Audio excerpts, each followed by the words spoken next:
ক্যানাডার মারাত্মক ঠান্ডার কথা তো আমরা সবাই জানি।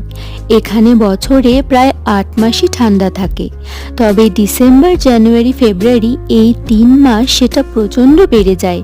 এমনকি কয়েকদিন এইরকম হেভি স্নোফলও হয় যখন চারদিকের রাস্তাঘাট একদম বরফে ঢেকে যায়। রোজকার অফিস কাছারি, বাজার হাটে যাওয়া ভীষণ প্রবলেমের হয়ে পড়ে। খুব দরকার ছাড়া কেউ বাড়ি থেকে বেরোয় না। তবে পরের দিন সকালে উঠে যখন দেখি চারপাশটা একদম বরফের চাদরে ঢেকে সাদা হয়ে আছে, সেটা দেখতে কিন্তু বেশ লাগে।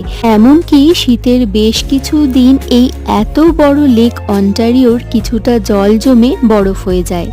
তাই ক্যানাডার ঠান্ডা ভয়ঙ্কর হলেও সেটার একটা আলাদাই সৌন্দর্য আছে। আর সেই নিয়ে একটা বড় ব্লগ কিন্তু আমার চ্যানেলে অলরেডি আপলোড হয়ে গেছে, দেখে জানিও কেমন লাগলো। বাই।